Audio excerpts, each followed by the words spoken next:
wishing to speak tonight, and we look forward to hearing your comments during that time, as it's indicated on our agenda. So with that, Mr. Godham, will you please call the roll? Sure. Mrs. Anderson, Here. Mrs. Dawn, Here. Mr. Kinsey, Present. Mr. Price, Here. Dr. Pryor, Present. 5 present. All right, we have a quorum. If you're able, will you please stand and join us in the Pledge of Allegiance? I pledge allegiance to the flag of the United States of America and to the republic for which it stands, one nation, under God, indivisible, with liberty and justice for all. Thank you. All right, we'll begin as always with the treasurer's report. My first recommendation is approval of the minutes for May 5th meeting. So moved. Second. I'm sorry, who was first? It was a tie. It was a but- tie. Yeah. Okay. Then Anderson. Okay. Dr. Sure. Pryor and then Mrs. Anderson. I heard it on the right, but I wasn't sure who. So, does anybody have any questions or corrections for those minutes? All right, please call the roll. Mrs. Anderson, Yes. Mrs. Dawn, Yes. Mr. Kinsey, Abstain, I was absent. Mr. Price, Abstain, absent. Dr. Pryor, Yes. 3 yeses. All right, motion passes. My next request is for the approval of May 8th board minutes. So moved. Second. Mrs. Dorn and then Mrs. Anderson. Questions, corrections? Please call the roll. Mrs. Dawn, Yes. Mr. Kinsey, Yes. Mr. Price, Yes. Dr. Pryor, Yes. Mrs. Anderson, Yes. 5 yeses. My next recommendation is approval of Treasurer's report for the month of May 2025. So moved. Second. Mrs. Dorn and then Dr. Pryor. So we're through 92% of the year as of May. If you look at our revenues, we are over 100%. We have collected more than what we anticipated for the full year, which is a good thing. Our expenditures are close to 90%, so we're in line on expenditures. So we should be on budget overall, which is a good thing. While I'm talking about the finances, I'd like to take a few minutes, if I may, about the state budget. The Senate passed its version of the state budget yesterday, and I have 3 pages. I won't go over 3 pages. I'll just go over a few main points. So the Senate has the Fair School Funding Plan back. It was out in one version. It came back in another version. So right now we have, it gives $633.9 million extra to public schools. And one good thing for us is most of that money is based on performance. If you're a 4 or 5-star rated school district, you get more money, which we are. Also, it's based on enrollment. If your enrollment's going down, up, you'll get more money. It's based on enrollment. Enrollment in the version I saw is 0%, so nothing on enrollment, but we'll get for being a 5-star school district. So we'll get more funding in this version, which is a good thing. That's the good news. You don't have an First time you've estimate. had the good news and. You don't have an idea how much extra we might get? I do. There's 2 versions. So OASBO comes up with one version and OSPA comes up with one version. According to OASBO, we will get $448,000 extra next year and $769,000 the year after. So about $1.2 million extra over 2 years. So to put that in perspective, we get about 6.2 million a year, correct, from the state? Yes. Under the guarantee. So you're getting an extra 400,000 in 1 year and 1.2, or sorry, 700,000 in the following. The following year. So it's not insignificant, but it's not major either. As It's far not major. It's 1.3% of our operating revenues for first year and 2.2% for the second year. Okay. So it's a good increase for us. Any extra money is welcome. Yeah.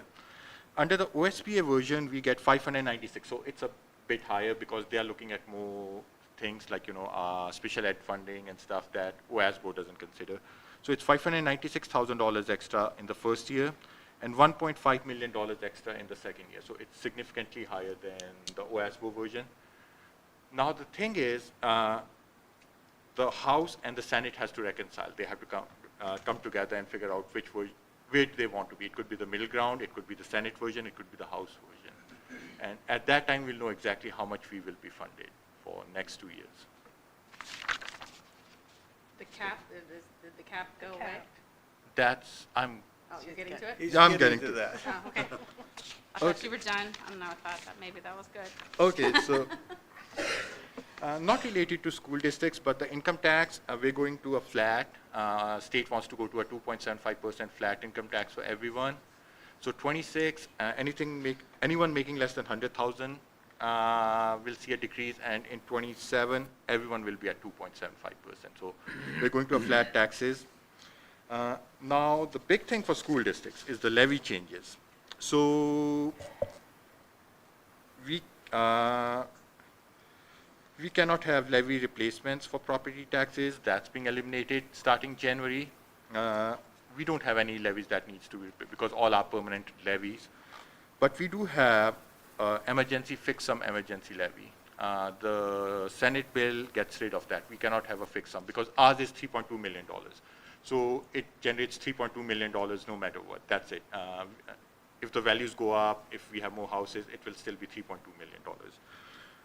Senate gets rid of it. We cannot have a fixed sum levy. So once it expires in 27, we'll have to look at a new funding source. We cannot renew our levy. Okay, but we get the one we've got. Until So the Senate gets rid of it, and then yeah, it's scary. no more new ones. So we No cannot more renew new- it. We can't ever do that again. Yeah, we cannot never. They don't like emergency levies, and they're getting rid of it. I thought they got rid of the one we already had, and that was bad. Also, we can't get a substitute emergency levy. Also, what they're prohibiting, and it doesn't affect us, is but if we have enough cash, they say if we have 1 full year worth of cash, and I think cash is from all funds, just not general fund, we cannot ask for more money. We cannot go for a levy. So if we are at 100% cash, we cannot go for a new operating levy. The next thing is we cannot submit to our elector question whether we want to renew and increase existing levies. So no renewal and increase of existing levies. So that's gone. Also, Say that again, I didn't quite follow. we cannot have a renewal and an increase of an existing levy. So we cannot go for we don't have any levies that will expire like that. But let's say our 5 mil levy was expiring. We can't say, hey, can you renew at 5.1 mils with an increase in taxes? So Okay. Also, we cannot do You can't that. do a combo renewal and increase. We cannot do a combo. You can do a renewal, We can do a renewal, Of but our we don't have any emergency such levies, so Okay. we won't have Not that. emergency. not emergency. Yeah. The next big thing is we need 2/3 majority of the board to place a levy on ballot now. Right now, simple majority works for a lot of levies. That's not the case. So if 2/3 of the board doesn't approve it, we cannot have a levy on the ballot. Now to carryover. Basically, it increases the carryover from 30% to 50%. It's still there. And I don't think it's going away. And the only good thing in this is we have an option. The board can pass a resolution saying we'll use this excessive carryover, anything excess of 50% for specific permanent improvement projects. Like we need school buses. That's a need. We have building needs. Mr. Ackley went over those. So we can say we will use this excess for these permanent improvements and the money doesn't go away. But we have 3 years to spend the money. If we don't spend it within 3 years, then it goes back to the taxpayers. So they specifically said we can do that, so it's not going to seem like we're trying to be shady if we try to do that. Yes, that's what's in the Senate version. Okay. Now, Matt Huffman made a statement a while back, and he said, yeah, I saw Senate is 50%, we were at 30%, maybe it's 40%.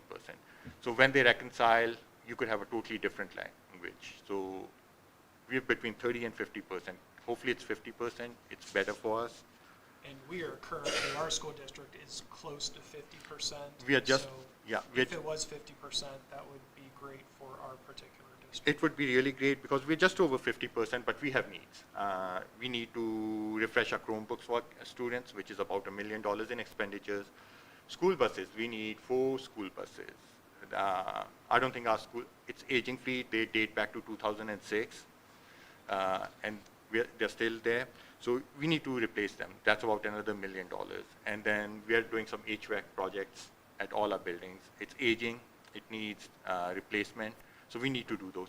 So we can pay for those, not lose any money, and actually use it for, purposes we would have used it in the future, so we don't lose anything. Our taxpayer don't lose anything.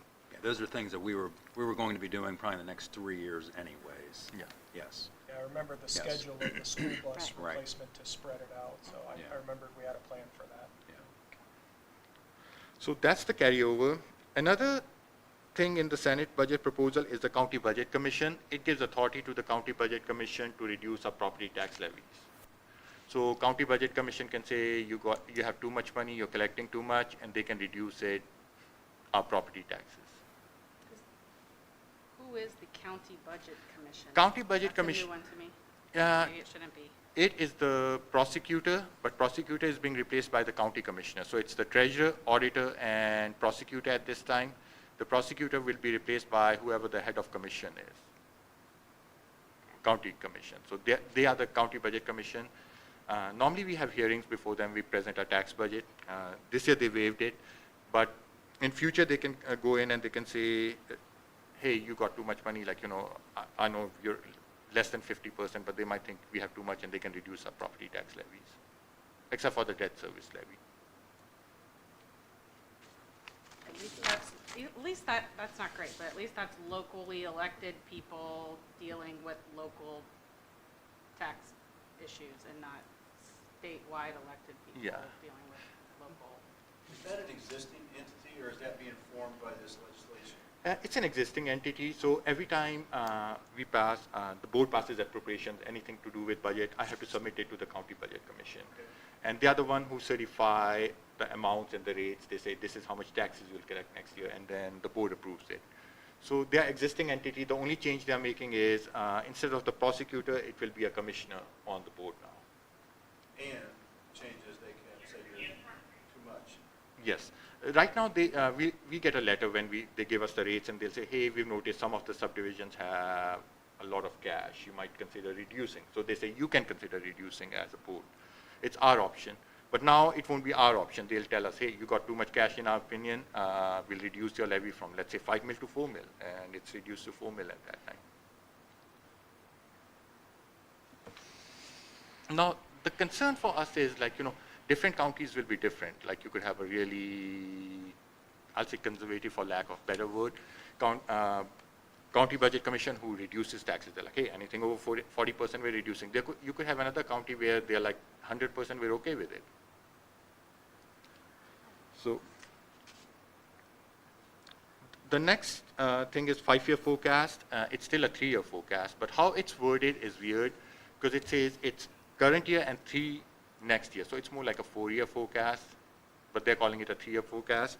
But the requirement also requires us to submit the budget with the ODEW and the Audit of State of Ohio now. So we have to submit the 3-year forecast plus the budget. So that's a new requirement. There's some changes on disposition of property we should be aware of since we're trying to get rid of Sugarcreek Township, Sugarcreek Elementary. Basically, it pertains to we have to offer it to the community school. Even if they are not in our district, we have to offer it to a community school and they can take it. Earlier, the provision said, like, if the community school sells it, we get the profits. Now, they took that out. So if a community school can come in, take the Sugarcreek Elementary, next year they can sell it, and they can keep all the money. So that's all that's on the state budget. Do you have any good news? Any questions? So whenever the governor has to sign a budget by June 30th, correct? Yes. And then, so that particular provision about the disposition of property, that would apply 120 days after he signs the bill? Because it's with the budget starts on July 1. It's not a law. If the law So- changes, then we have 120 days, but we might only have up to July 1. I'll have to Gotcha. check, I'm not 100%, Okay. but the budget starts July 1. I could be wrong, but I looked it up earlier today, you? and it said 120 Okay. days after the governor signs Okay. it. But take Yep. that with a grain of salt. But I hope that's it's what 120. that's what I read earlier today. Okay. I know the law is 120 days, but because it's with the budget that starts July 1, I'm not 100% sure. It's weird that they're putting all this as part of the budget bill. Yeah. Okay, yeah, just a little. And one last thing I had is House Bill 355, that's in works. Basically, this House Bill is, it has a provision in it that will get rid of our inside millage. So basically, Ohio Constitution gives everyone, like us as a taxpayer, we have to pay 10 mills. It's automatic. It doesn't have to be voted by the taxpayers. It's been there since inception of property taxes in Ohio. So the first 10 mills are automatic, and it's split between the school district gets it, the township or the city gets it, the park district gets it, library gets it, county gets it. So everyone, all the subdivisions gets a portion of it. We get about 4.5 mil, which is 45%. So House Bill 355 is eliminating the inside millage for everyone but the townships. So township can still collect it, but for us it's gone. It's about $4.5 million a year in inside millage. Oh, so for all of the public entities except for townships, not for all of the tax or property owners except for townships? Well, as the property owners, we won't have to pay it. We'll only have to pay the township portion because it's gone. So it So will. if you live in a city, you won't have any inside millage at all? You still have inside millage.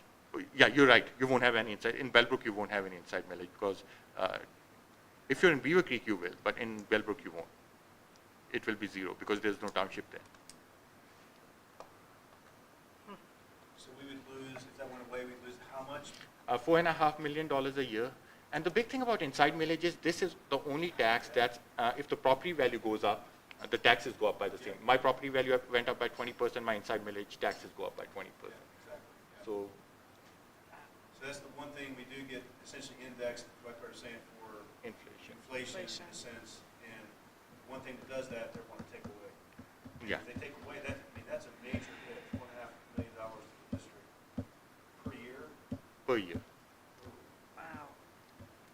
So we get about $26 million in taxes, and that's $4.5 million out of it.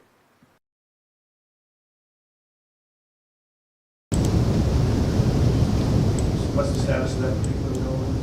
It has been introduced in the House. There's a lot of opposition from most of the tax committees. Yeah, but, except for townships, right? Except for the townships. And the reason That could is be put into the budget though, too, they could add that into the budget. they could. Yeah. The reason I look at why the townships are not, the person used to be the township fiscal officer and a township zoning inspector, so townships are exempt.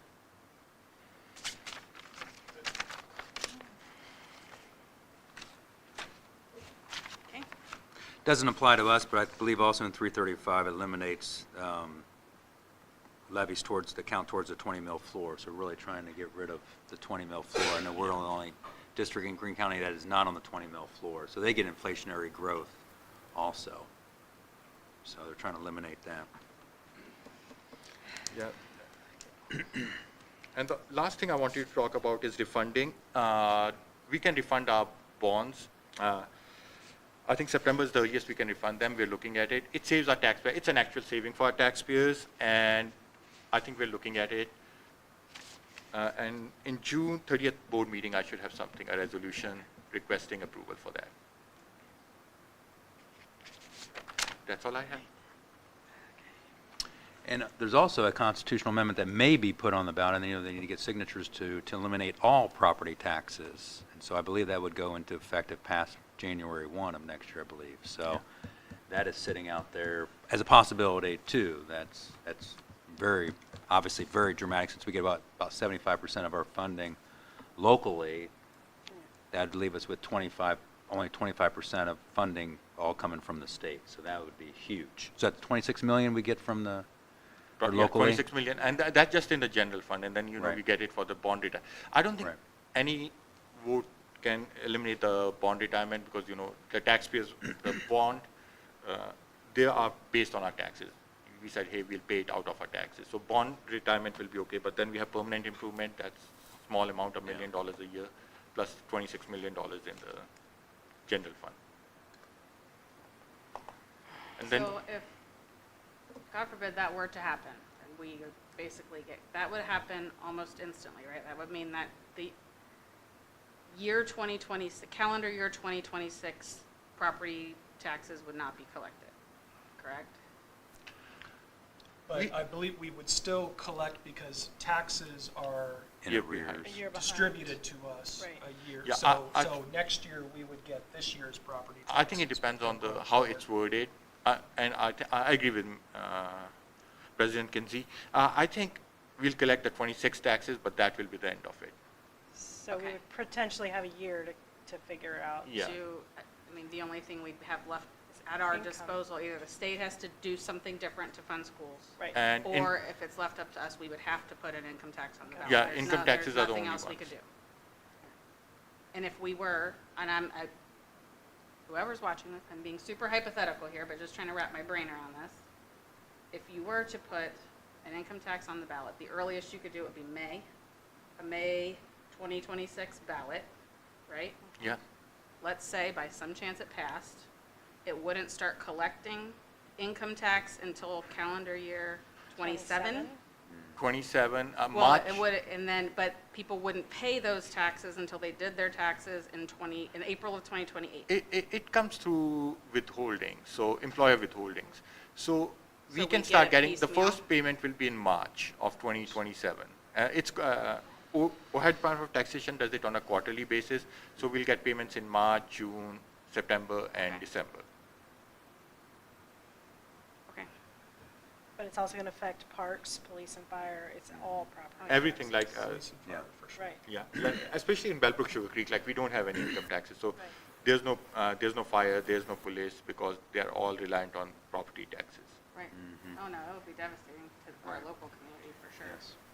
Because we get funded so little from the state and we have no income tax that we'll be. Right. Yeah. Cool. Yay. A lot to keep an Alright. eye on, and Yes. it has to be, well, it should be signed by June 30th, so see what finally comes out. Thank you for that report. Thank you. All right, we didn't vote on your report yet, correct? Correct. I had a question though. Oh, yeah. The red on the report that we're seeing that's not red, that's like just overage. Yeah, Okay. I'll change it. Okay, Right no, it right was now, just- how the report I is just saw in it. the revenues, the red means, if you see the red in the revenues, it means we've collected more than we anticipated, which is a good Okay. thing. Because my economics Expenditures red is background bad, yeah, but okay. that's only in the taxes because Gotcha. our tax fees were Okay, higher. I just saw red and I was like, whoa. No, no. Yeah, we Okay, think thank all you for red that is bad. No. Change it to green. I will. No, I'm just Yeah, I'll Make change it it. green. Green is Make good. it green. Okay. Green is good. Red is bad. All right, so tonight's treasurer's report was moved by Mrs. Dorn, seconded by Dr. Pryor. And please call the roll. Mr. Kinsey, Yes. Mr. Price, Yes. Dr. Pryor, Yes. Mrs. Anderson, Yes. Mrs. Dawn. Yes. 5 yeses. My next recommendation is an amendment to 2025 appropriations. We got some extra grants from Ohio Department of Education, $61,481. So we're requesting an increase so we can spend the grants. So moved. Second? Mrs. Dorn and then Mrs. Anderson. Anyone else to add to that? That's all I have. Questions? Please call the roll. Mr. Price, Yes. Dr. Pryor, Yes. Mrs. Anderson, Yes. Mrs. Dawn, Yes. Mr. Kinsey. Yes. 5 yeses. My next recommendation is approval of then and now. We had 2 expenditures where we did not have a purchase order in place. We're requesting your approval. So moved. Second. Mrs. Anderson and then Dr. Pryor. Questions? Dr. Pryor, Yes. Mrs. Anderson, Yes. Mrs. Dawn, Yes. Mr. Kinsey, Yes. Mr. Price. Yes. 5 yeses. Anything else, sir? That's all I have. Thank you. All right, thank you. Up next is our time for correspondence. Does anybody have anything that they would like to share with the board? Perhaps something that not everybody saw? Cool. All right, we'll move into number 4, our good news recognition for tonight. Mrs. Seiler, can you join us up here? Yeah. We are here tonight to honor Mrs. Barb Seiler for 36 years of excellent service, our music department. On behalf of our community, we know you put your heart and soul into this. I just want to thank you so much for your decades of service to our district. Thank you very much.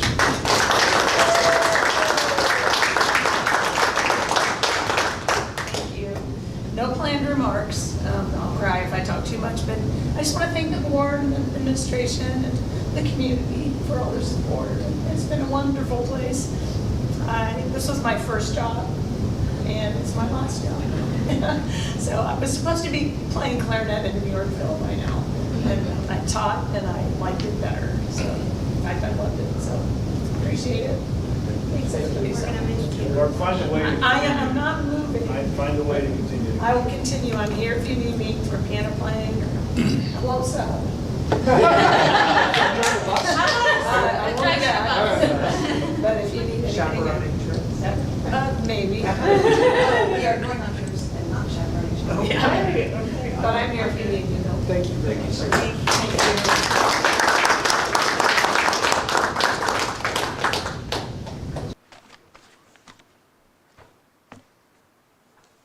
And there's a long legacy of educators that came out of here. Yeah.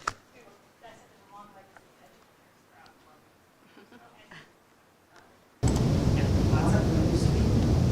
That's true. Yes, that inspired me to work, so off. All right, we can move into our reports to the board for tonight. Next two reports are going to be kind of tag team. So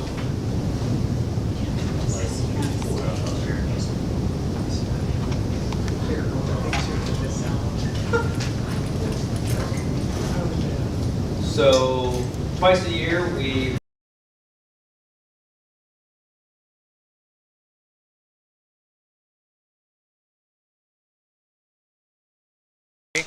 and now is our kind of end of year update for our district goals.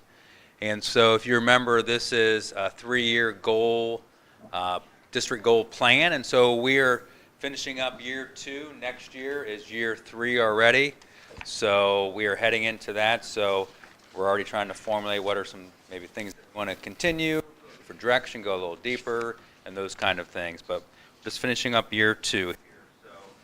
So we go to the next slide, or if I have, yes, I have.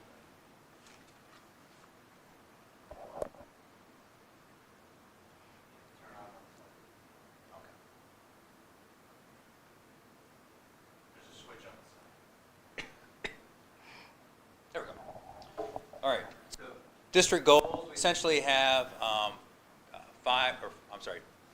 4 district goals, but kind of an A and B on the culture and climate. So focus 3. Culture and climate, artist and teacher for culture and climate, systems and processes, facilities and finances. So again, really tried to kind of have a focused, honed in plan and not this huge plan, but rather than going wide, going a lot deeper. So focus 3 is headed up by Mr. Han, and then artist and teacher Mrs. Hill. Systems and processes, that's kind of my area. Facilities was Ms. Sigmund, now it's Mr. Eckley, and finance, Mr. Gotham. So I'm going to turn it over, like I said, this is a team effort. I'm going to turn it over to Mr. Han.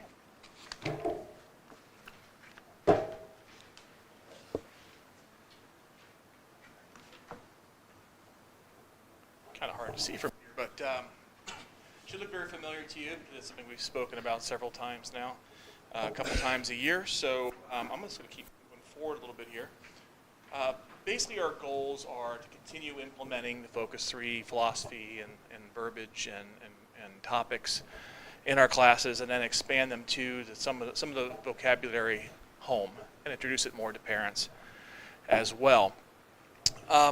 So indicators for success for this. Or again, students, staff, and family find kind of consistency at all the levels. Now, it's obviously not going to look the same how we're teaching it to Stephen Bell kids versus the BHS kids or anywhere in between. It's kind of tailored to be taught at their level, and same with the parents. So it's going to be a slow roll with the parents as far as topics and things like that. But we did find through our surveys that it does seem to be, we have a consistent message rolling out, and so we consider that met for this year. The second piece is our survey will indicate a more positive learning environment, and we didn't really survey that in a previous year, so we're putting that in progress, so we'll have at least 2 years of data to see if it's improving or not. But feedback from students and staff where our learning environments are positive and have been positive and continue to be. And that's obviously the biggest goal we have in our district, to keep that learning environment a positive place, a place kids want to come, a welcoming place hopefully for parents in the community, and kind of be that hub of where all the action takes place in the district.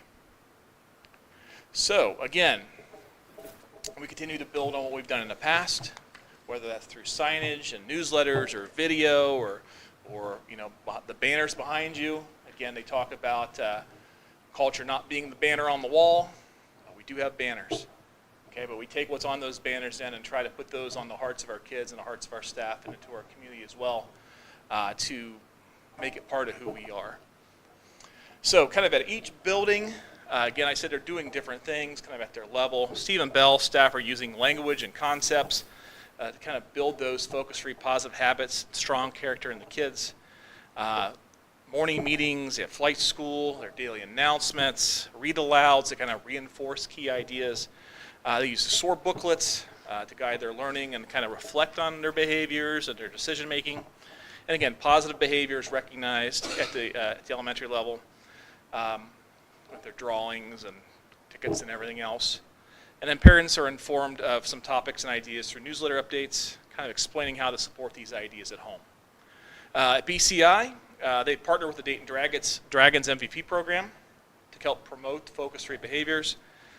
Different weekly behavior themes kind of encourage students to apply those focus-free ideas in school and in their daily life. Teachers can award SOAR bucks to recognize positive behavior. Focus-free tips are shared through newsletters, and then homeroom lessons sometimes include focus-free concepts for consistent messaging both at school and home. The middle school continues to build a positive and supportive environment for their kids by having regular class meetings led by sometimes administrators, sometimes NJHS. Hope Squad does it. Student Council has led these meetings, again, focusing on parts of the focus-free program, and again, using that consistent and clear language to reinforce expectations and also to make connections. Again, parents are receiving regular newsletters with updates, some key topics, and strategies to support success. At the high school, we're still focusing on continuing to build that strong culture through consistent communication with kids and families and the community.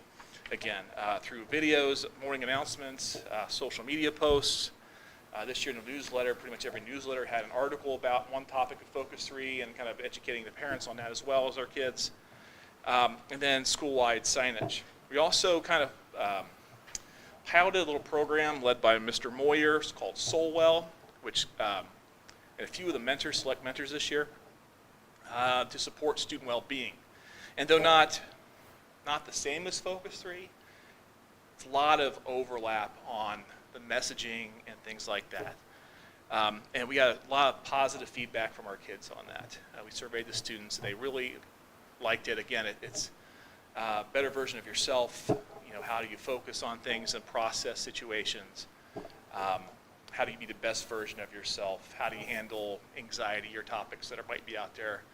And again, we're going to try to expand that a little bit next year to a few more groups and see how it goes. But it was a very positively accepted by our kids and staff. I'm sorry to interrupt. Yeah. Was that something developed internally, or is that? That's an outside program that he had done before. Okay. And he brought that from another district, kind of, or he'd been tied into it. I don't know if you know much about Ken, but Ken is he'd been an administrator before, and he's I guess again played for the Bengals back in the day, and he's been the chaplain for the Bengals and for the Reds, and does a lot of character work, not just in our school, but in his other lives and livelihoods out there in the past. So he's bringing some of that in, and again, it's tying it into what we're doing, and a little different way of looking at it, but it was a good addition this year. And we're going to look to continue some of that and continue to grow that as well. And I know at the high school and the other buildings as well, we have seen some improvements in behaviors. We've been very fortunate at high school. You know, I had data going back for 16 years now because I'm old, and we've seen a consistent decline in discipline issues, and especially some of the major stuff is knock on aluminum. It's been great, and the kids have been great, the parents have been great, the staff has been great. And it's just a good thing, and it shows in all of our buildings, not just the culture piece is improving and a good place to be, but our academic output has also been fantastic. So we want to continue to build on that going forward. And hand it over.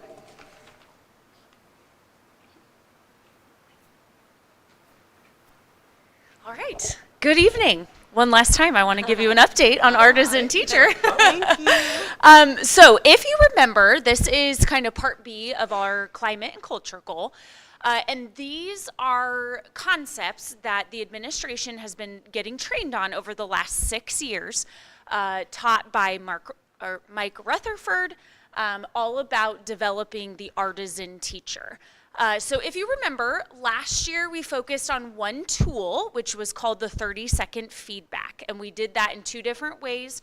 Administrators modeled that to staff after observations or walkthroughs or things like that. And then we set up time for our teachers to be able to go and view their colleagues. And if you remember too, that came out of actually an ask by the teachers to be able to spend more time in each other's classrooms. So we were able to kind of mesh the two and have really positive outcomes. Then this year, we followed basically the same process, but we decided to use his second tool, which is craft conversations. So 30-second feedback is not really a two-way conversation. It's just something quick and positive, and it's cause and effect based. So when I saw you do this, I noticed this. Craft conversations, just like it sounds like, is that two-way conversation. So one of the ways that he describes it is 2 enthusiasts or 2 craftsmen talking about their trade. So for administrators talking to teachers and then teachers talking to teachers. It was just a really great tool to learn more, kind of dig a little bit deeper besides just giving kind of that quick feedback. So 100% of the staff last year participated in 30-second feedback. 100% of the staff this year participated in craft conversations. And this year it was really one of my pleasures to be able to, with Miss Gann, we actually trained every single building staff so that everyone heard the same message. But then each building is so different, they were then able to kind of see how it would make it work. So we kind of did the quick 10-minute training during staff meetings. And then the administrators kind of looked at their building schedule and figured out kind of how to get those peer-to-peer observations going. We did survey, and I'll show you those results here in a second. But overall, it was very, very effective. It was very appreciated. And next year, it will be a combination of the two. So it will be either doing 30-second feedback and then craft conversations. And when we kind of partnered with Dr. Kozad and wrote these goals, one of the reasons we wanted to do that was so that it wasn't just like a one and done thing, but was something that continued. And so that's why coming up on this 3rd year of the goal, you'll get to pick what you want to do. You know, we talked about maybe first semester it's 30-second feedback, second semester it's craft conversations. That way they're getting time to be in each other's classes twice a year instead of just once. So like I said, this was how we kind of rolled it out this year, very successful. We also had the pleasure, Mrs. Gann and I, last week, 2 weeks ago now, we were at a kind of symposium, basically, put on by Montgomery County ESC, and Mike Rutherford was back. And it was really, really neat to be in a room with districts across Miami Valley that have been implementing this. And so we were actually able to present. We were only one of 5 districts that presented to a room of educators, and we were able to kind of talk them through our process, our how-tos, and how we implemented it. And we've gotten a lot of requests for shares and, follow-up questions from pretty major districts, Kettering, et cetera. So it's definitely something that's catching on in Miami Valley, and I'm very proud that Bellbrook has kind of been at the forefront of it. All right, and so this is some of the results of our survey, basically just asking staff, was it positive, was it not positive?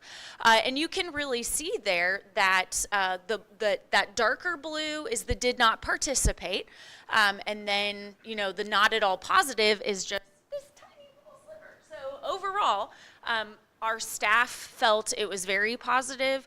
Most of the principals also do kind of end-of-year surveys, end-of-year check-ins. All of ours were really positive, and the principals shared that with me as well when we were kind of gathering data to finish it.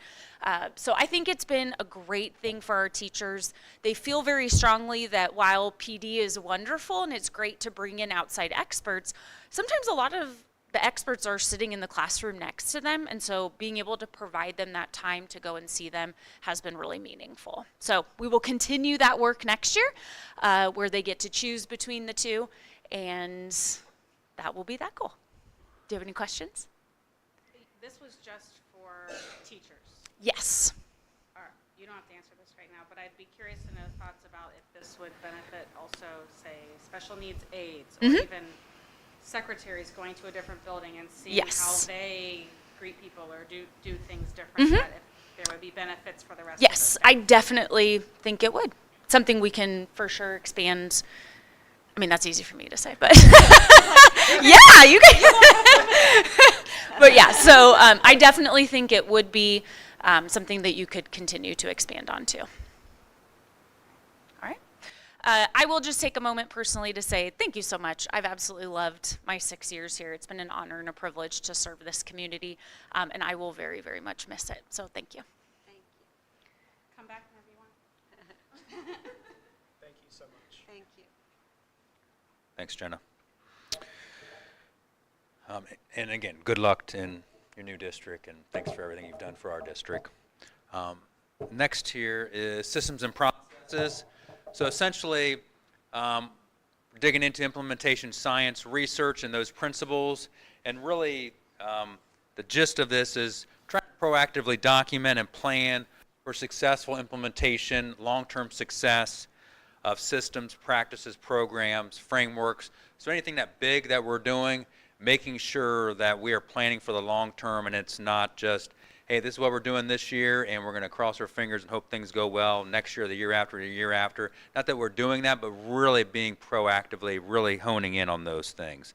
And so action steps for this year: conducting surveys regarding implementation science research, conducting a district capacity assessment with administrators and specified staff. So essentially, a district capacity assessment is just a rubric and information for implementation science, district implementation teams, building implementation teams. Are we doing what we're supposed to be doing in regards to implementation science within our district? And then continuing with our training for our district implementation team and implementation science. And again, when we wrote this 3 years ago, 2.5 years ago, we did phase 1, phase 2. It's really just been a continuation of learning, and kind of as learning, just-in-time learning, like, hey, we really need to focus on this. Let's really dig into this and learn a little bit more. So indicators of success. Plan will be implemented in line according to district readiness data, and then we're meeting that. And again, just trying to dig in and make sure that as we're implementing things and change kind of processes, a piece of a change process is making sure that people are ready for that change, or at least have the information about that particular change, and you're more likely to be successful then. So an increase in scores regarding implementation science for our district capacity assessment. Again, that's a rubric, and we'll get to that in just a minute. And then kind of some meat to these of what are some things that are going to come out of this, and obviously more than this, but human resources of digging into that last year, selection and deselection of materials, which is essentially evolved into initiative review process, and then MTSS for next year, multi-tier systems of supports, and really trying to make sure that no matter where any student is at, they're getting what they need to get in their regular classroom, but then intervention, enrichment, academically, behaviorally, and that's kind of the short of the MTSS. So meeting that so far through 24, 25. And again, so we didn't meet this last year because HR, we got off to a late start with our process. We were about October, November, really when we kicked in. So we've done HR this year and selection and deselection of materials. So again, I'm not going to try to get into too many acronyms here, and I know in education we like acronyms, but District Implementation Team, and our military folks can appreciate that too, which is our DIT. And then we have our Building Implementation Teams, which are our BITs. So those are up and running. We transitioned from kind of our building leadership teams into those, and kind of our instructional leadership team expanded into teacher roles also. So current focus is supporting our K-12 curriculums implementation that we were doing this year, and using surveys to gather that feedback and provide training. So again, looking at that as not only a one-year implementation plan, but as a 2, as a 3 ongoing implementation plan. And like I said, human resource, we had a human resources work group, which is made up of our 4 head principals and myself. And so we really tackled hire and selection process this year, and onboarding, a good portion of onboarding. We're using those things for the first time, and/or will you be using onboarding pieces as we get our staff onboarded. Like I said, initiative review process, which is the selection deselection. We just kind of changed the name. And then our district capacity assessment. So this is out of 54. So we're really focusing on growth here. Really focusing on growth. So it's out of 54 points. So last year we had 11. We were at 11 points out of 54. 19 points. So we do this twice a year. So we did one last year, then we did 19 mid-year, and then 25 at the end of this year. And so we're getting there. We're growing. So again, thinking this is a long-term kind of thing. And really are challenging things. And as a piece of that, so the second presentation is we're digging, Mrs. Gann and I are digging into the implementation science and providing a little bit more information. And a piece of that district capacity assessment is explaining to the board and getting more information out there about what implementation science and what we're doing. And any questions on that? Again, we're going to dig a little deeper into that next presentation in just a few minutes. Any question at this point? Okay. And Mr. Eckley, facilities. Good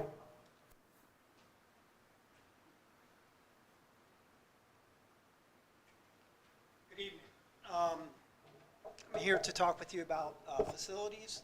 As you can see around the room here tonight, we are a 5-star community, and my job as manager of business for the district is to make sure that our facilities stay up to that standard and can meet all the needs of our kids so they can establish a great education here. I don't do this job by myself. Mr. Gotham and Dr. Kozad assist me. We do function within a PI budget. As Mr. Gotham indicated, that's always, it seems to be in flux.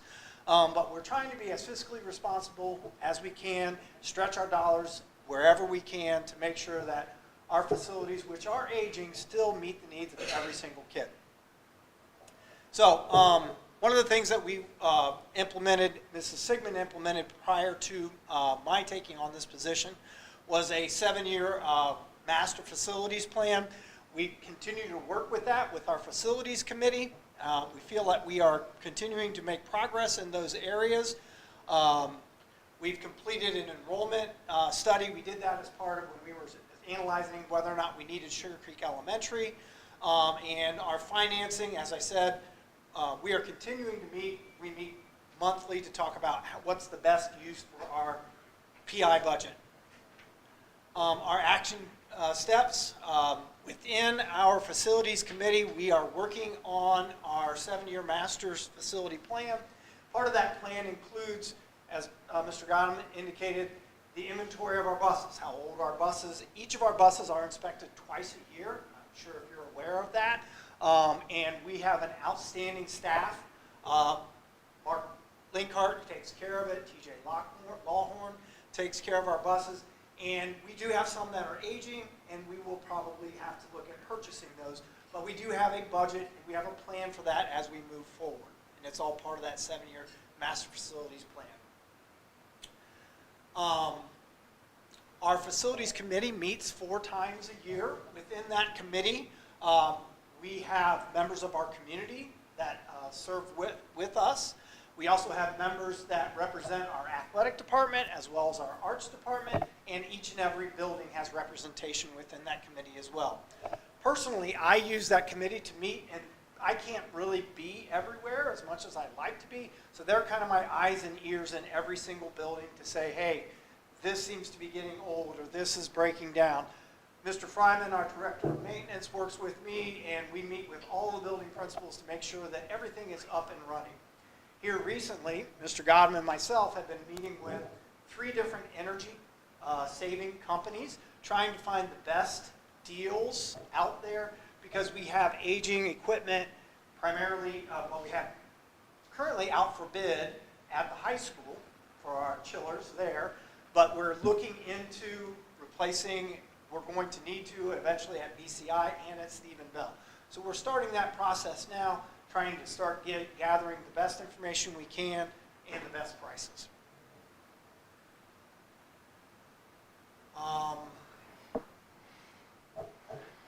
Any questions? Okay. Okay.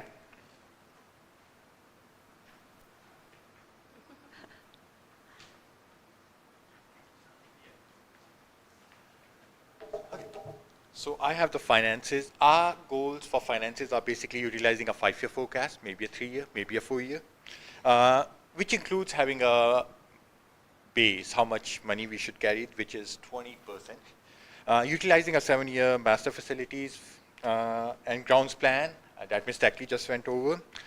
Provide comprehensive annual financial updates to our taxpayers. And create a financial advisory committee or tag along with another partner committee to go over the finances.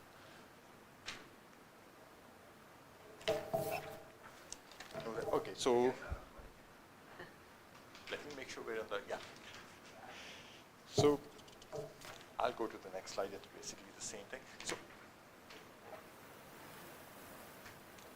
okay, so we've met all our financial indicators except for we're in the process of the financial advisory committee. Basically, our required minimum cash should be $7.8 million.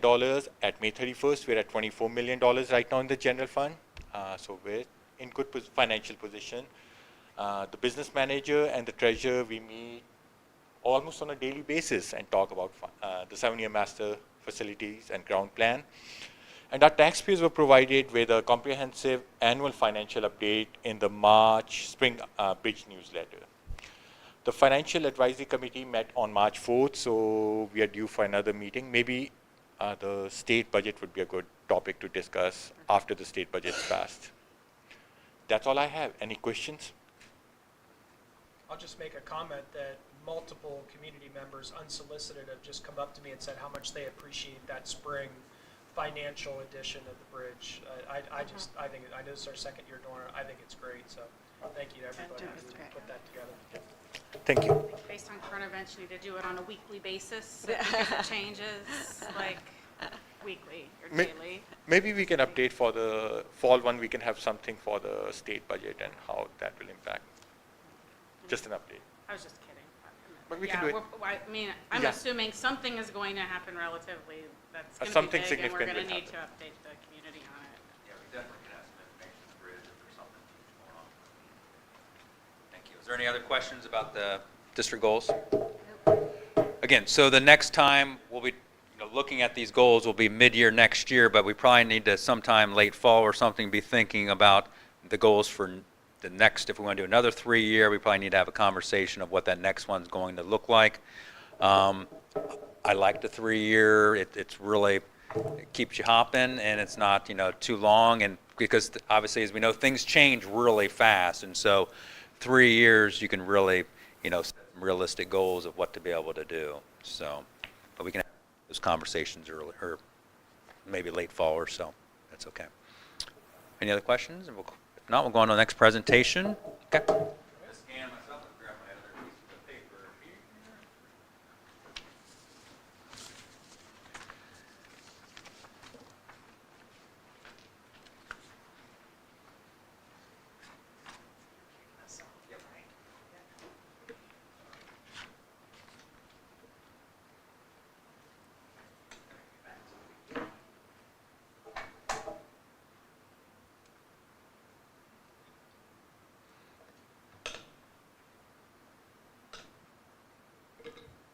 all the way back.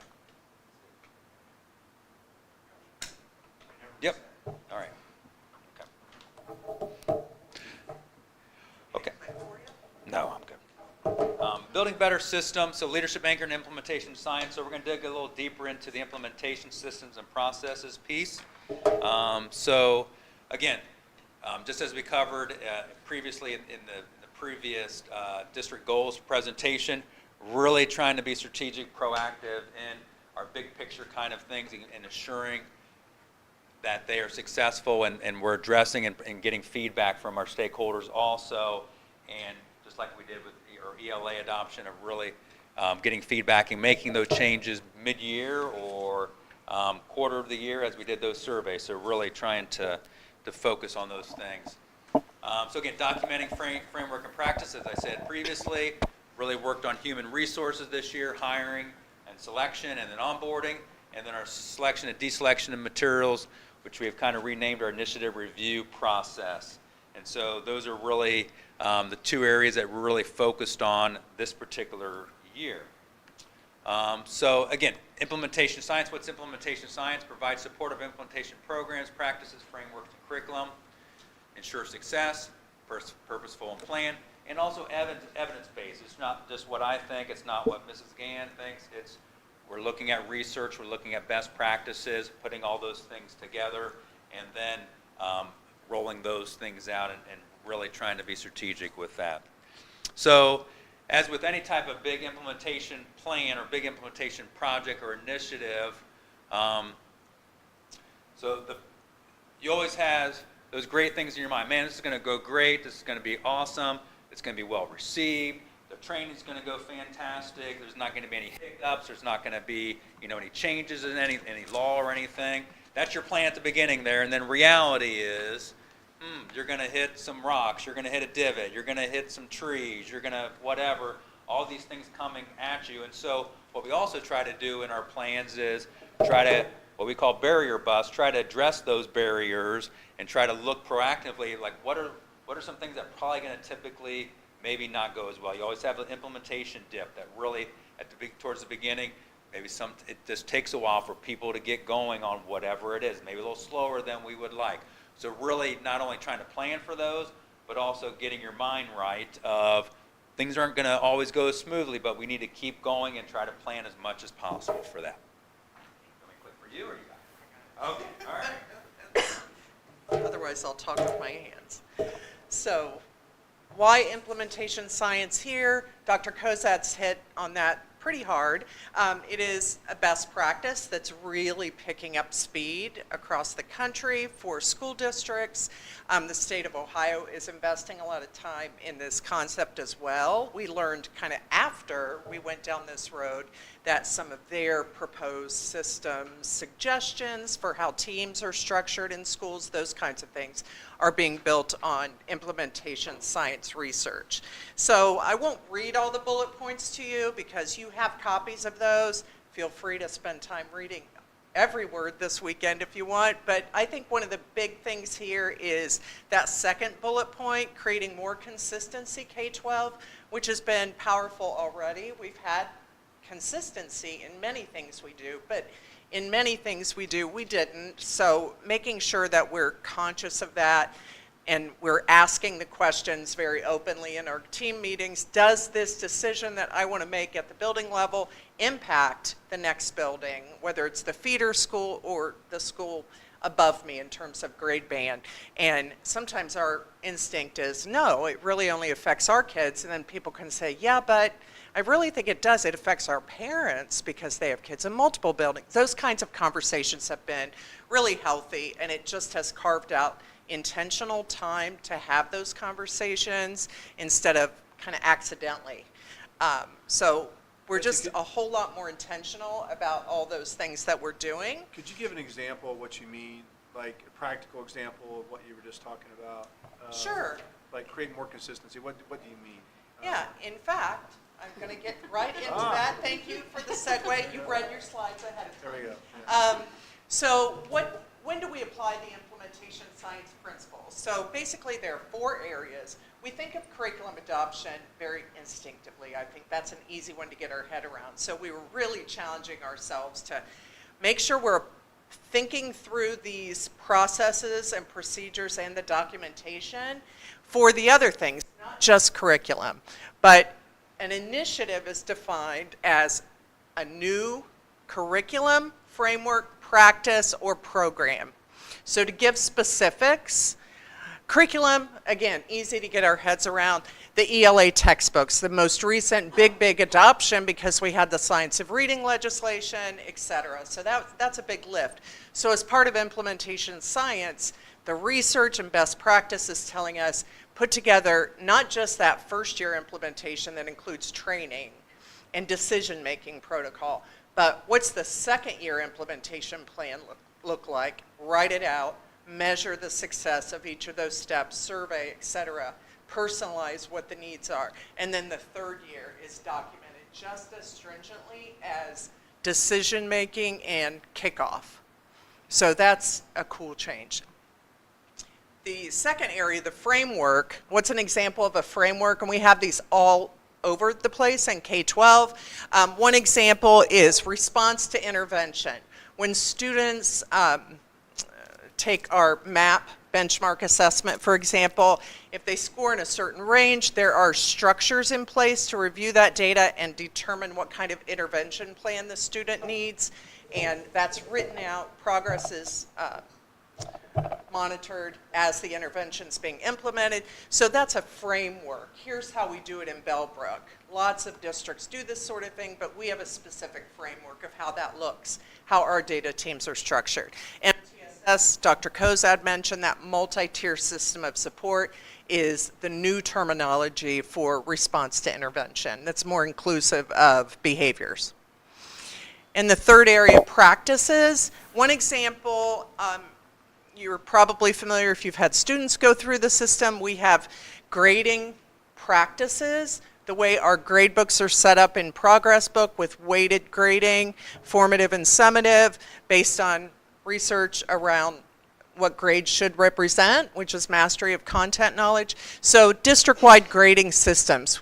K through 3, we use standards-based. So those are practices. It's not something we bought. It's a practice that we have developed.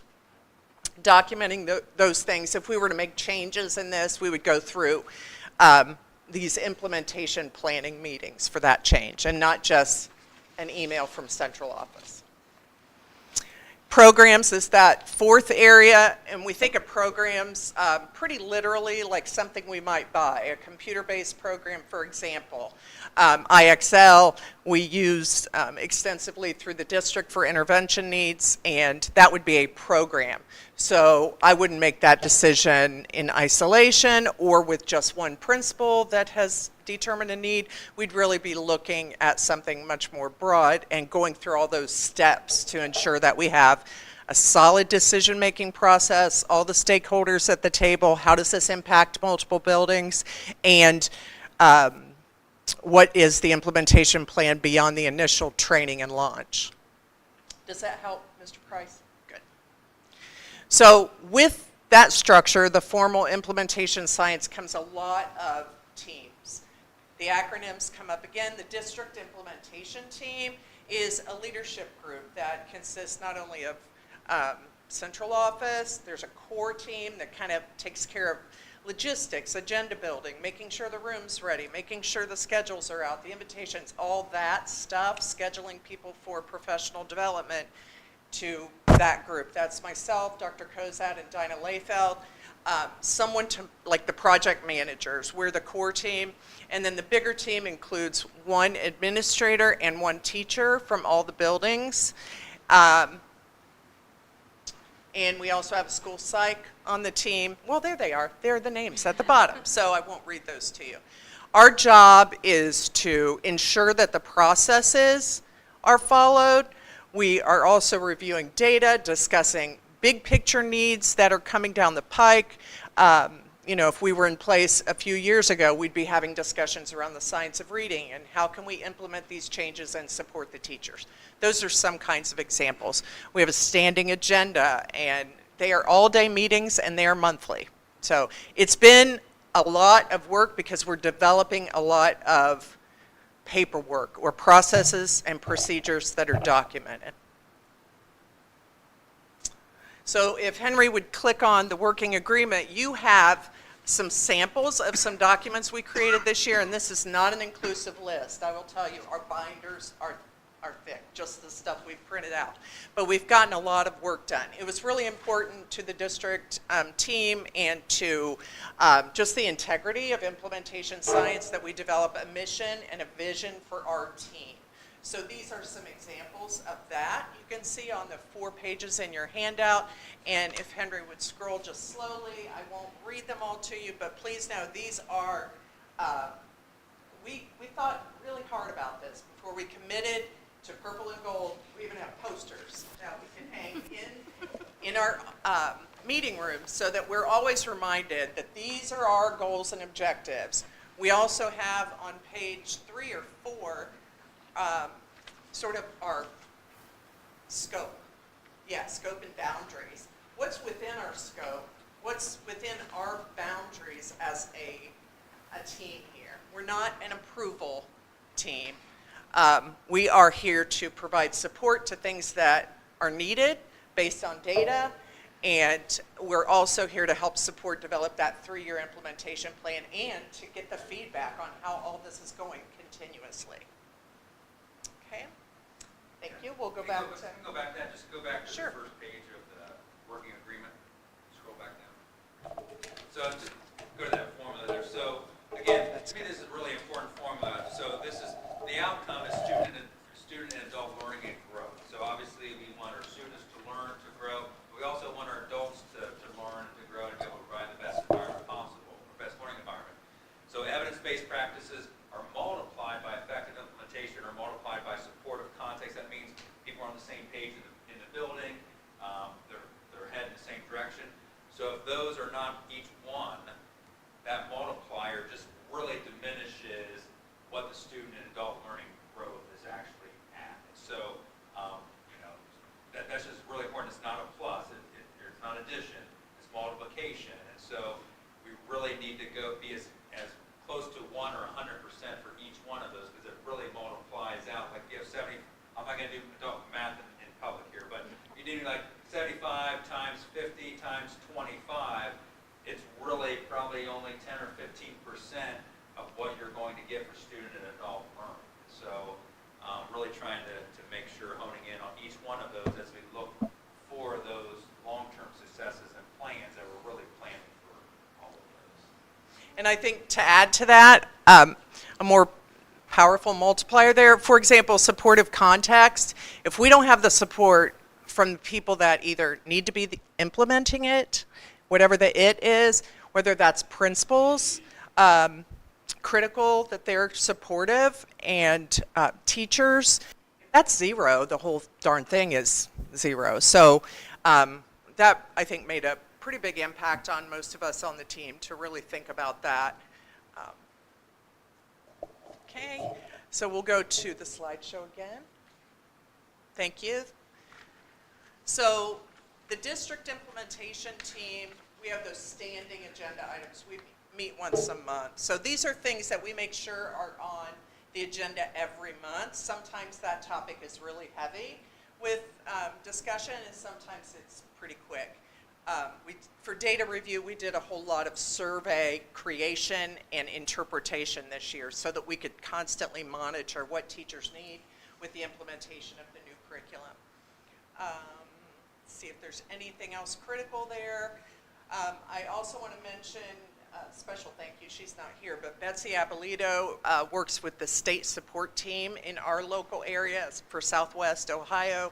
She's an administrator of that group, and she has worked a lot with us on this topic. She's a great liaison between boots on the ground here in districts and ODEW and what they're bringing out with implementation science, and she has a wealth of experience in a lot of topics, whether it's systems, processes, curriculum, special education, all those things she brings to the table. And she comes very often, and she really does provide coaching to myself, Dinah, Dr. Kozad, anyone. She'll do PD and just sit down and kind of coach us through issues and give us some outside perspective on some things, which has been super helpful.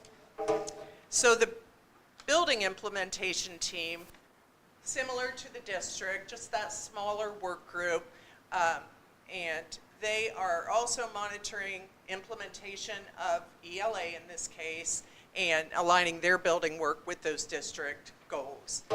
So those are some examples of the kinds of things that happen in the building implementation team meetings, including these standing agenda items.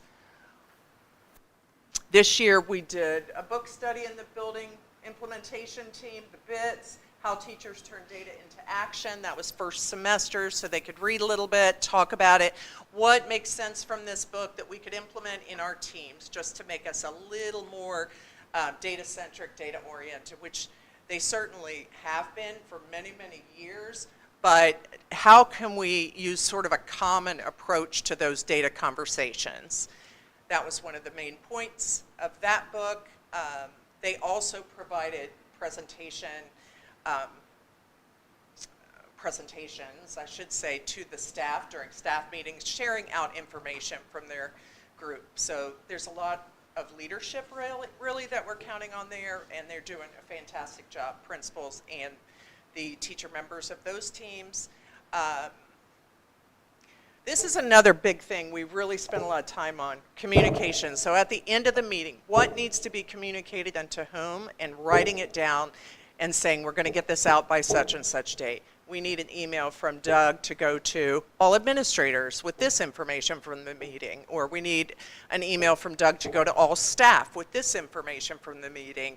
And then they do the same thing at their building implementation team. What needs to go out to our staff, what doesn't, what's important to them. So it provides a lot of transparency.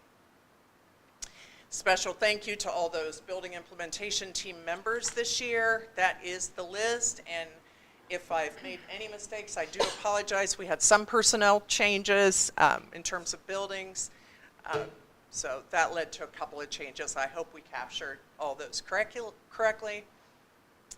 And so these are our next steps, and Dr. Kozad will come back to talk about those. Just to finish it off, continuing with our English language arts implementation plan, even though this year was our first year, we're continuing with implementation because it's a continual process, not only of our current staff, but those new staff members also need to have that kind of professional development and training. Continue with the initiative review process, so as we're looking at anything that's new that's going to have a big impact on our school district, of really having a process and a plan for that.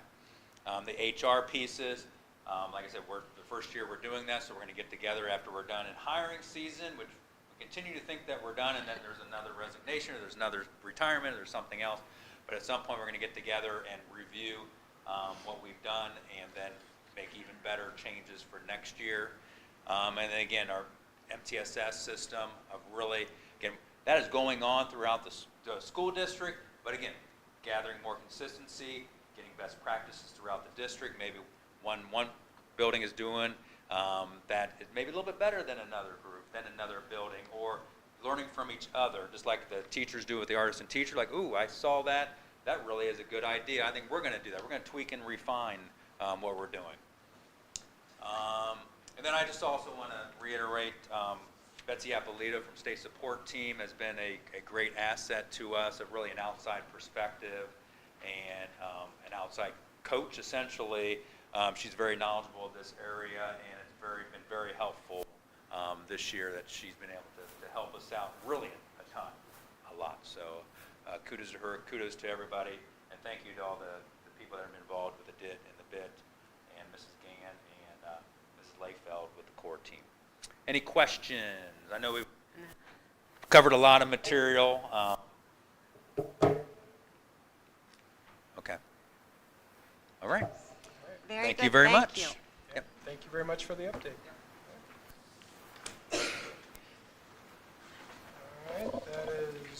last report to the board for tonight, which takes us into open communication period. Kevin, I don't know if you mind Evan, you got a checking. new job on Yeah, that end. now that You gotta we've go sent get out- the Can you list. train me? Can you? I didn't see anybody Just sign in, stand but up and let's- then you let's walk check. over and get the list. That's what you do.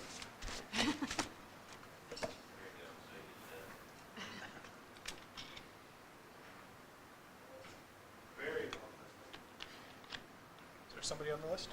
Okay, sorry, I'm going to read my speech. 1 second. Got to read my script, sorry. Your thoughts and comments are welcome during this time, and there was a sign-in sheet for speakers near the door. When given the floor, please share your name, address, and any group affiliation you hold if it's relevant. You'll then have 5 minutes for your comments, which should be directed toward the presiding officer, who tonight happens to be me. This time is for the board to listen and absorb, and as such, traditionally, a dialogue is not created in this moment. In case you're wondering, the reason for these policies, which can be read in their entirety on the district's website in policy number 169.91, is to ensure that as many people as possible have the opportunity to speak and that everyone is treated equally and fairly. So with that, I would like to welcome Jeff Eckley.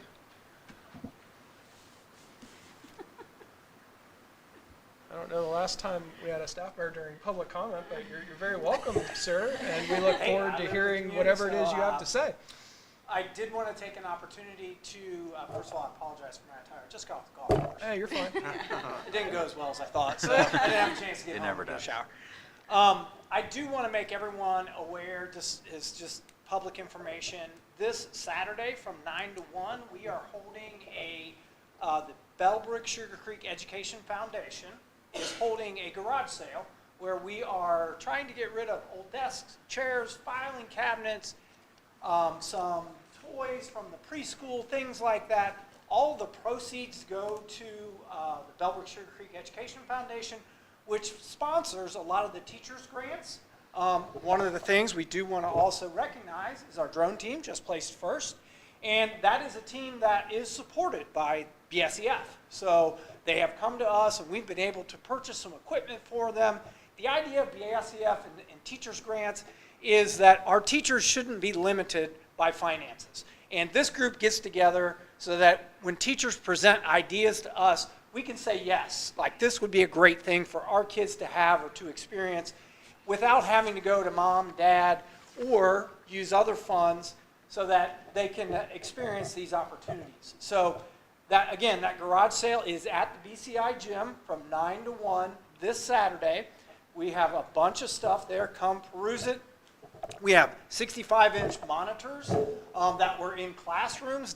Now, those are just monitors. They are not TVs. So you have to have some kind of operating system with them.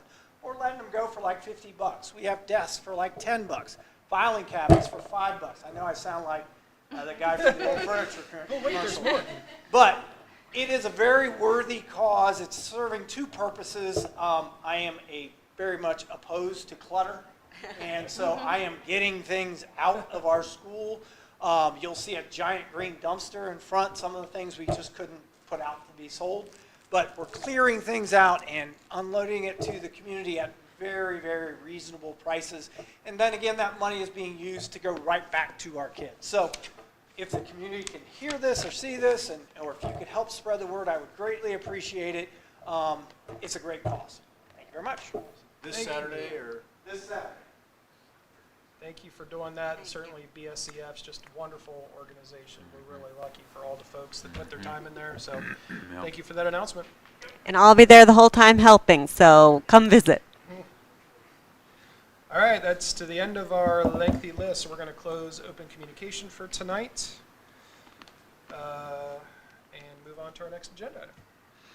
So for teacher rehire, Jim Bonina, so this is the public hearing to consider the pursuant to revised code 3307.353. Public hearing to consider the rehire of Ohio STRS retiree Jim Bonitas as teacher at Bellbrook Middle School effective the 25-26 school year. So this is the public hearing to consider that. That was out on our agenda. Does anybody have anything they'd like to share? All right, and he will be on the agenda on the June 30th board agenda to be rehired. Okay. The superintendent's report is a consent agenda, 7A, B, C, and D, and then E is the approval of the consent agenda. So again, certificated license employment resignation, support staff employment resignation leave of absence, and then substitute employment consent agenda, and then administrative employment resignation leave of absence. So moved. Second? All right, tonight's approval of our consent agenda, moved by Mrs. Dorn, seconded by Mrs. Anderson. Again, there's numerous things on here, but just to highlight a few things. So we do have a few resignations, elementary art and middle school, high school music, modifying a contract for a middle school teacher to teach some extra math, and then also the rehiring of Anna Hivner, who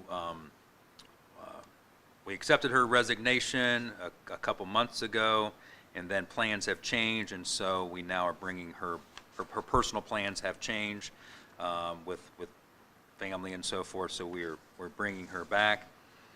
And then bowling coach is on there, a lot of supplementals and so forth, so bowling is year back, high school bowling. So it's been kind of bubbling for the last few years, and we finally did some survey and had enough people interested in it. And again, if there's an opportunity to have our kids participate in something, that's good stuff. And they're up at Beaver View, correct? Yep, they're at Beaver View. Then also a 2-year employment contract for Joshua Ward, who is here. We'll introduce him in just a second after he's voted here. And that's about it. Just highlight a few things there. All right, it's been moved and duly seconded. Please call the roll.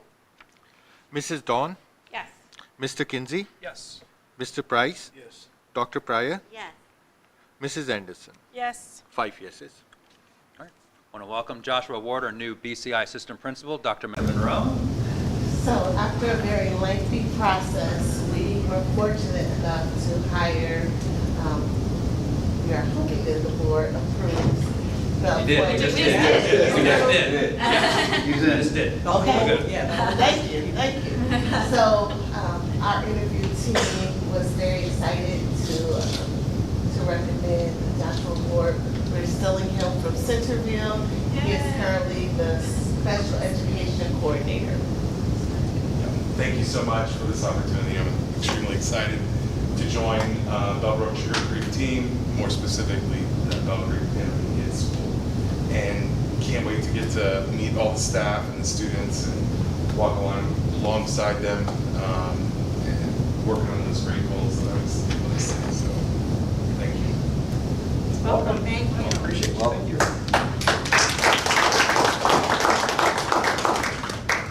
You got the speed version of district goals and everything else, so You're yes. all up to speed. Yes. Ready to go. All right, other action items, BMS Summer Transition Camp and Extended School Year, so recommend approval of the 2025 Middle School Summer Transition Camp and Extended School Year, ESY, held July 7th through August 1st of 2025. So moved. Second? Dr. Pryor, then Mrs. Anderson. Anybody have any comments?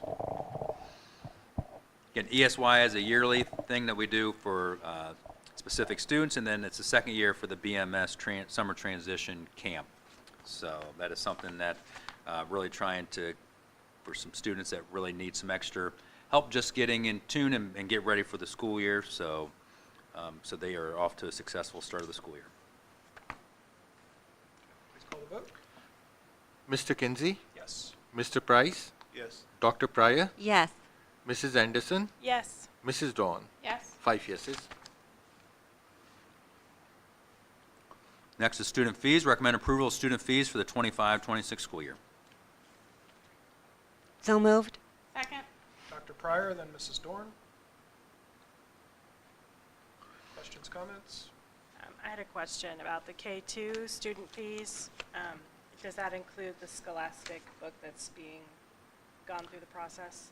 That is not, that has not quite gone through the process yet. Because I noticed the fees didn't change, so I was wondering if it was still included in that total. It was not. There must have been some other Okay. nuance. They changed a little. They've gone down a little. They're close to the same, but there must have been other nuance changes in those. So, If that's added through the review process, will that be passed on to the parents, or is that going to be a building absorption? Or? well, at this point, that's probably, if it is passed on, we're in probably the final stages of the, if this makes sense, initial look at that and making sure that it falls through our initiative review process of, it would probably be picked up by the district, so it wouldn't be a change to the student fees if that process goes through. Okay. If that goes through. Thank you. So again, take or give a few dollars here or there. They're essentially the same. You know, all-day kindergarten tuition is the same. It's been the same for a few years. So probably in the next year or two, there may be consideration of an increase in that, but not for next school year. But just kind of stating that out there. At some point in the near future, we probably need to maybe look at that numbers and see if that still makes sense. But for next year, it's the same as this year. Very similar across the board. Yep. Any other comments or questions? Okay, please call the roll. Mr. Price, Yes. Dr. Pryor, Yes. Mrs. Anderson, Yes. Mrs. Dawn, Yes. Mr. Kinsey. Yes. 5 yeses. Next is the food service amendment. Recommend approval of the 2025-2026 amendment to the current 5-year contract with Sodexo Services to provide lunchroom services. So moved. Second? Mrs. Dorn, then Mrs. Anderson. So again, this is the first year of a 5-year contract, but each year they take a look of, you know, the management fee they charge us, and then also any kind of increases to lunches.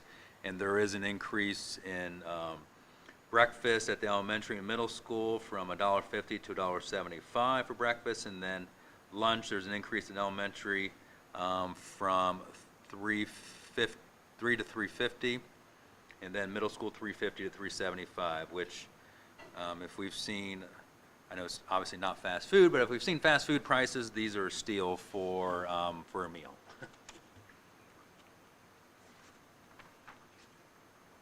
Other questions? Please call the vote. Dr. Pryor, Yes. Mrs. Anderson, Yes. Mrs. Dawn, Yes. Mr. Kinsey, Yes. Mr. Price. Yes. 5 yeses.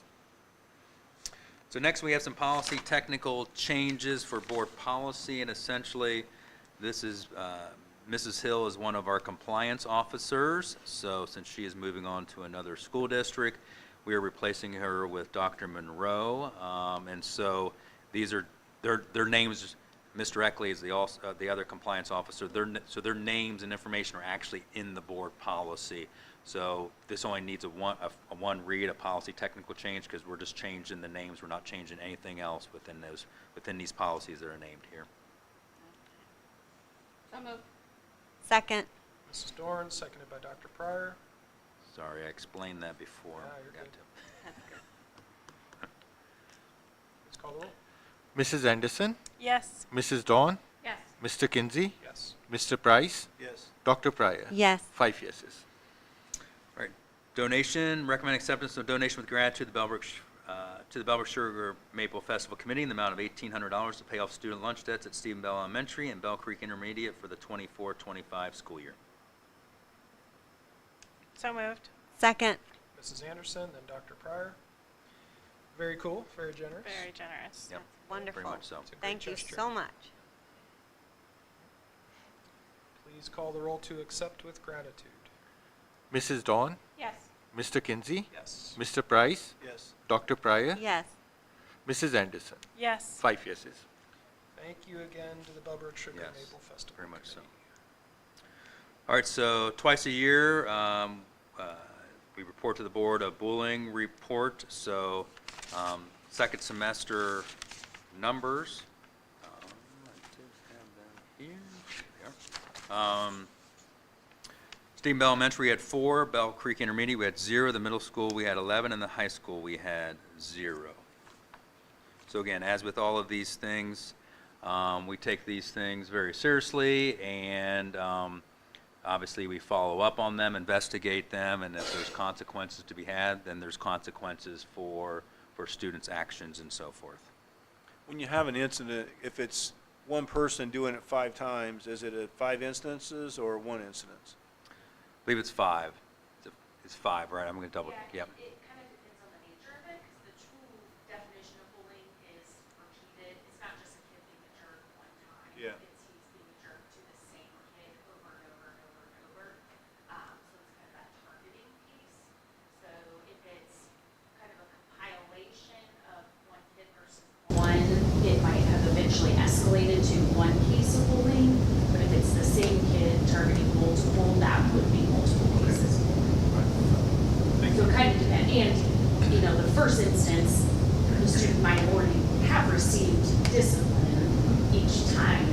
Then just when it's been 2 or 3 times, then the discipline becomes much bigger because it's then identified as bullying, not just name calling or, you know, something like that.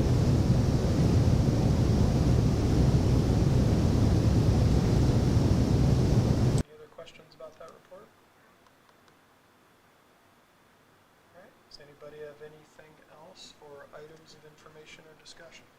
Should we discuss the email we got from Terry Streeter about wanting to buy the Sugar Creek Elementary building? Is that something we? It's not on our agenda. I mean, we can. Me personally, I'd kind of like to have the resolution that we put forward continue and allow Mr. Godum, Dr. Kozad, Mrs. Dorn to move forward with those conversations. But We're meeting with Okay. them on, with the city on Thursday. Okay. So we might have more information after that. Okay. Okay. I just got that email right Yeah. before I came. And Right. I mean, so- was it communicated that, like, that's our intention in that was to preserve their lease at least for the next school year? For Has the that next been- school year, yes. Oh, that was communicated, though? Yes. Okay. Yes. You want Um, anything else? Yeah. No, nothing else on that. I had Yes. a separate topic. Yeah. Okay. Okay. But yes. Okay. Yeah, for next school year. All the talk about the implementation and the new processes and whatnot, can you give us just a brief update on the Parent Square? Like, when is Remind going away and Parent Square coming in, and how are we rolling that out? Or is it too soon and we want to learn about that at the July meeting? I'm going to ask the person behind the camera back there, our Hi, Henry. specialist with I didn't mean to put Parent you on the Square, spot. who have all that information. I could give I don't need a ton. I could I'm give a just little wondering info, about, but like, when the dates yeah, are, Henry will be able and to talk how more long are we intelligently. going to have both, and how are we preparing parents for this? Yeah, of course. Thank you. I was actually going to ask for time on June 30th to talk about this for a That's fine second. if you want me to table it. No, absolutely, because I want as many times we can repeat this as possible is better. Because if you tell people one time, they don't remember. I believe officially July 1, Parent Square will roll over. Remind will be gone. There will be more information coming for people before then. I've been concentrating on rolling out some training videos for our teachers right now because they're really the most important people because they need to absolutely do it to the best of their ability. So the one thing I'll say about Parent Square, which I really love, is the app is really the way to go with it. It's really intuitive, works very well. But to answer the question, it should be July 1. There'll be social media posts. There'll be one last remind message. So just telling people they can go ahead and switch over now. And parents also will get an invitation via email coming up pretty soon. I'm waiting on that on purpose to kind of almost the last minute, seemingly. But, it's going to be July and people are going to tend to put it off anyway. So we're going to wait till the very end of June to send that invitation out. But people have been notified. It's been in the bridge. It's been on social media many times. We've talked about it here. So, any other questions? No, I was just looking for the when is that gonna Yeah. blow up? And Yep. we have to figure it out again. Yep. There'll be training videos for parents coming too, because I will say I know other districts have not really trained parents. It's intuitive enough, but there's some things where you're like, I wish I would have been told where that was. So, I turn off all of these emails that come to no. today? They need to get all the emails. No, I'm just kidding. How One do of the I get great, them once a day? Or- yeah, Right. exactly. Actually, I was going to just say that one of the great features of Parent Square is you can get it in a digest. So you get all of your messages at like 6 o'clock in the evening. So you'll just get like here's your daily recap, and then you get the messages from the teachers then, and whatever newsletters came out that day and all that. The one thing I'll say about that is if there are alerts or anything that need to come out, they will come out when we need them to. So we can make sure that like if there is something we need to let parents know a little more urgently. We're closing the building. 'Cause We're the closing the electricity- building because there's, a lot of snow coming or something like that. So You can push that. you're giving me that look of you don't like snow. No, It's no, really I- warm out there Yeah, today. it's a little warm out there right now for Thinking it. snow. Yeah. So, thank you very much. Yep. Not hearing anything else. I am now making a motion to move to executive session for the purpose of matters required to be kept confidential by federal law or regulations or state statutes per RC 121.22 G5. Does my motion have a second? Second. Seconded by Dr. Pryor. All right, please call the roll. Mr. Kinsey, Yes. Mr. Price, Yes. Dr. Pryor, Yes. Mrs. Anderson, Yes. Mrs. Dawn. Yes. 5 yeses. All right, you're welcome to hang out if you want to. But otherwise, thanks very much for coming.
to sign. All right, we are out of executive session at 9:30 PM. I am making a motion to adjourn. Do I have a second? Second. Seconded by Mrs. Anderson. Please call the roll. Mrs. Anderson? Yes. Mrs. Dawn? Yes. Mr. Kinsey? Yes. Mr. Price? Yes. Dr. Price? Yes. 5 yeses. All right, we're adjourned at 9:30. Thanks, everybody.